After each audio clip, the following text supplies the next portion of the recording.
Allô! Alors, aujourd'hui, sur la chaîne YouTube Au Petit Jeu, on vous présente les règles du jeu Cadre-moi ça, des éditions Gladius International. Super petit jeu pour stimuler tout le non-verbal, hein, les images et les constructions. Donc, dans la boîte de jeu, on a 4 ensembles pour jouer, OK? 4 ensembles de blocs comme identiques à celui-ci. Donc, Hubert en a un. Rosalie en a un puisqu'ils sont 2 à jouer, mais il y en a 4 dans la boîte. Alors, chaque joueur prend son kit de blocs comme ça. Et ce qu'on peut observer dans les blocs, c'est qu'il a 4 couleurs, grand, moyen, petit.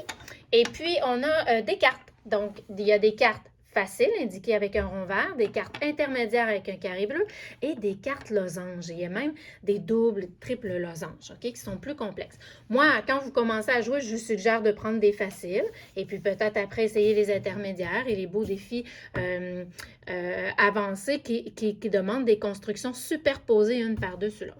Donc, là, pour faire, on vous donne l'exemple, c'est pas plus compliqué. Ce qu'on va faire, c'est que à 1, 2, 3, go, les amis vont se piger une carte. Les cocos, vous voulez aller avec un défi intermédiaire?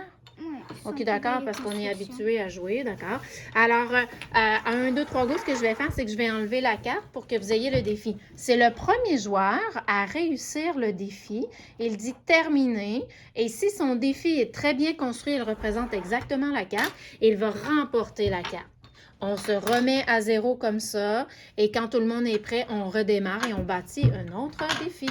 Alors, est-ce que vous êtes prêts, les amis, à jouer? Oui. OK, on monte aux gens. Alors, on dit 1, 2, 3, go.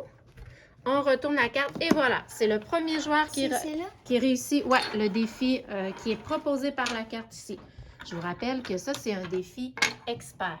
Alors, on va avoir des cadres qui vont être en dessous et des cadres qui vont être sur le dessus.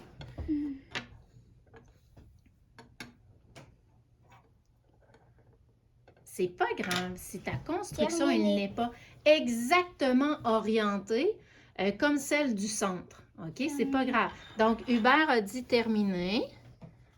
Comme ça, est-ce qu'on a construit la bonne chose pour Hubert? Il faut que le bleu soit par-dessus le jaune. Hein? Vous voyez, le bleu doit être par-dessus le jaune. Le bleu est par-dessus le jaune. Et en dessous, on aurait vert, jaune, mauve. Vert, jaune, mauve. OK. Et Rosalie maintenant, est-ce qu'on a la même construction qui est réalisée? Alors, en dessous, vert, jaune, mauve. Vert, jaune, mauve, oui. Un grand cadre jaune et un grand cadre bleu.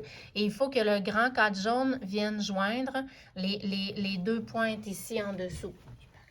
Alors, Hubert, ici, on a les deux pointes ici en dessous comme ça fonctionne. Et puis, Rosalie, ben, on aurait dû avoir peut-être un petit peu plus comme ça. Là, Alors, ce qu'on veut vraiment, c'est que ce soit là, comme presque exactement pareil. D'accord? Le premier joueur qui a dit terminé, ça se pourrait que vous soyez deux. Bien, à ce moment-là, vous récolterez chacun 2 cartes. Donc, par exemple, Rosalie et Hubert. Mais si vraiment il y a un joueur terminé et les autres n'ont vraiment pas terminé et c'est évident qu'il y a un premier, bien, il remporte la carte seul. OK? Voilà. On va faire un dernier exemple, les cocos. OK? On va prendre une carte qui est facile pour présenter aux gens. Tiens, celle-ci. 1, 2, 3, go, c'est parti. Donc ça, c'est une carte facile. Ah ben voilà, donc Hubert a dit terminer en premier. Donc c'est lui qui prend la carte.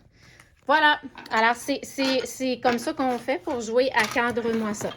Amusez-vous bien, mais je vous conseille de vraiment faire facile, intermédiaire, difficile pour bien assimiler les cadres puis les grosseurs des cadres. C'est en juin que vous allez découvrir là, comment on fait pour s'apercevoir que c'est le petit, le moyen ou le grand. Voilà, bonne joute. Bye bye!